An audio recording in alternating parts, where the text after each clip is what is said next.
Welcome in, everyone. I hope you guys are doing well wherever you're watching from today. We have some big news, and that is a number of high-value targets inside Iran were killed after the ceasefire went into effect, and I'm going to break down the exact situation of what's going on the ground. Again, this is after the ceasefire went into effect. Attacks are still unfolding. It does not appear that this war is officially over, although now it's kind of moving to a covert phase where neither side is openly talking about what they're doing, but there was an assassination of multiple people. We're going to get into it, what it means for the ceasefire, what it means for Israel, what it means for Iran. But before we do, as always, please make sure to like and subscribe. It's totally free, costs you guys absolutely nothing, and is a huge boost in the algorithm for me. Please comment with your thoughts below. I'm trying to respond to as many comments as I possibly can. I enjoy the fun debates we're having. Hit that bell. Make sure you hit the check the button for all notifications turned on. You won't miss a single video. You'll be the most up-to-date people on YouTube. Now, let's get into it. As we all know, Israel and Iran are currently in a ceasefire after 12 days of heavy combat operations, what's being called the 12-day war, if you will, because it lasts for 12 days. Started with an Israeli sneak attack, preemptive strike, whatever you want to call it. They went first. The Iranians were negotiating with the United States. President Donald Trump gave them a 60-day time window on day 61, and I believe in the first hour of day 61, when no agreement was reached over the country's nuclear program, bombs started falling. Israeli jets flew in to Iranian airspace, started lighting up targets. Iran responded by firing back ballistic missiles. About 10% of the ballistic missiles got through. We're actually going to get into how much money the United States had to spend defending Israel from Iranian ballistic missiles. It's a mind-blowing number.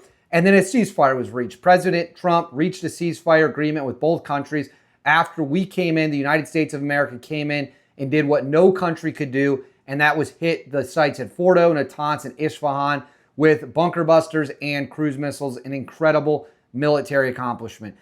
In the early hours, I should say, of the ceasefire, it looked like it might not hold. President Trump very, very, very angry at the Israelis for sending planes, kind of breaking the spirit of the ceasefire. He got on the phone with Bibi, told him to turn the planes around, told him, don't do this. This is not what we're trying to do. He dropped the infamous, they don't know what the fuck they are doing line. I don't like the fact that Israel went out this morning at all, and I'm going to see if I can stop it. So as soon as I get away from you, I'm going to see if I can stop it, okay? Do you believe that Iran is still committed to peace? Yeah, I do. They violated it, but Israel violated it too. Are you questioning if Israel is committed? Israel, as soon as we made the deal, they came out and they dropped a load of bombs, the likes of which I've never seen before. The biggest load that we've seen. I'm not happy with Israel. You know, when I say, okay, now you have 12 hours, you don't go out in the first hour and just drop everything you have on them. So I'm not happy with them. I'm not happy with Iran either. But I'm really unhappy if Israel's going out this morning because of one rocket that didn't land, that was shot, perhaps by mistake, that didn't land. I'm not happy about that. You know what? We basically have two countries that have been fighting so long and so hard that they don't know what the fuck they're doing. Do you understand that? After Trump reamed the Israelis out for seemingly breaking the spirit, if not outright breaking the ceasefire, it seemed like things had cooled down. It seems like the temperature had cooled down a bit. Well, now it looks like the Israelis have carried out a high-level, greatly targeted, it's very narrowly targeted assassination in Tehran, the capital of Iran, after the ceasefire. This happened either late Thursday night, early Friday morning. It's not entirely clear. I'm going to throw two things up on the screen. You're going to get to see both of them here, depending on what way you're looking on the screen. This says, reports over the last few hours of a possible drone strike tonight against an apartment inside a high-rise skyscraper in the Farmarna or Farmiya district, I don't really know how to pronounce that, of the Iranian capital of Tehran, with rumors that several senior officials with the Islamic Revolutionary Guard Corps and/or nuclear scientists were targeted. So far, no one has claimed responsibility, though panic is already spreading throughout Iranian channels on Telegram about Mossad and Israeli special forces still being in the ground in Iran. This is the second one I'll put up for you. It says, update, Israeli and local media say 2 members of the IRGC and a nuclear scientist were killed in the assassination. So this comes after the ceasefire was put in place. That's important. Why is that important? Well, if the killing continues and now we have assassinations that are being carried out, it puts the ceasefire at great risk, right? How long are they going to allow, how long is Iran, even though their military's been crippled and they got their ass kicked, will they respond if assassinations like this continue? Now, I understand that some people are going to say, well, look, Israel didn't take credit for it. Israel is not taking credit for this assassination, not taking credit for killing these people. And that might all be fine and dandy and true, but at the end of the day, we all know who did it. We all know no other country flew drones into Tehran and started blowing up IRGC leaders and nuclear scientists. That's just the fact of the matter. It's 100% Israel. 100% Israel. And so then you have to ask the question, can these assassinations continue and the ceasefire hold? Well, at the end of the day, Iran might look at the situation and say, you know what?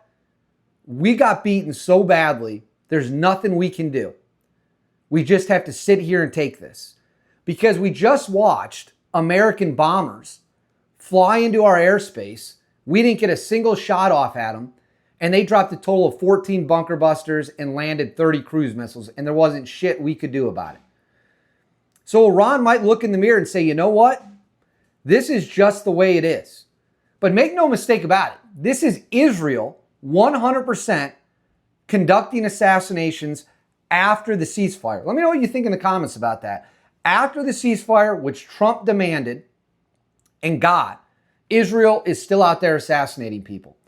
And Iran, right now, there's nothing they can do. They're taking out Iranian leaders still with targeted assassinations. And Iran seems to just be sitting on its hands because they got their ass kicked so bad. But there's something else we need to talk about. And that is the incredible cost to the United States for defending Israel. Let's talk about that right now. As we all know, American defense systems had to be rushed into the region to defend Israel from the ballistic missiles that were launched by Iran. Of course, Israel has its own air defense system. It's like a 3-layered system. You've got David's Sling, the Arrow 3, and then obviously the Iron Dome is the most famous one, but the Iron Dome is not really designed to engage ballistic or hypersonic missiles. The United States brought over THAAD systems. We also had, I believe, interceptors on warships. But just what was the cost of the United States of America making sure bombs did not fall, missiles did not fall on Israel at the rate they would have if we weren't there, similar to the previous 2 times we had to defend them? I'll go ahead and throw this up on the screen for you right here. It says, in just 11 days, the U.S. burned through 15 to 20% of its entire global THAAD missile stockpile, defending Israel from Iranian attacks at an estimated cost of $800 million. America stepped up, but the price was massive. So we might as well just round up and say that was a cool $1 billion. And 20% of our THAAD stockpile. Why is that important? Well, the THAAD system is one of the most advanced air defense systems ever created. It is incredible American engineering, and it's meant to shoot missiles out of the sky at extreme altitudes and at extreme speeds. In the event something kicks off with China, which you can guarantee is a possibility. I'm not saying it's going to happen for sure, but it's definitely a possibility. If something kicks off with China, we're going to need all the THAAD systems we can get. We're going to need all the interceptors we can get, because Chinese weapons are a hell of a lot more advanced than Iranian weapons. And if we burn through 20% of them in 11 to 12 days, we need those missiles. We need to up our ability in our manufacturing to pump these things out. Using 20% of our stockpile in 11 days is crazy. Crazy.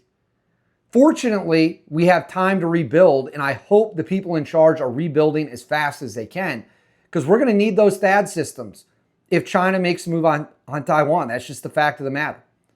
That's just the reality. And these are the questions we have to weigh. How much support can we afford to give to countries when the big showdown, the one against China, is looming on the horizon? Something to think about. Something to think about for sure. And at the same time, I hope the people of Israel, and I hope Bibi Netanyahu recognize and understand the cost of coming to their aid, the cost of defending Israel. I hope they do.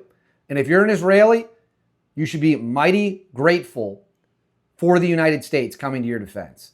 Because it was bad in Tel Aviv. They landed some missile strikes. It would have been a hell of a lot worse if the United States hadn't been there. That much I can guarantee you. But I want to know what you guys think. Let me know in the comments below what your thoughts are on the whole thing. Make sure to like and subscribe. It's completely free, costs you guys nothing, is a huge boost in the algorithm. Hit that bell. Make sure all notifications are turned on. You won't miss a thing. I'll see y'all next time.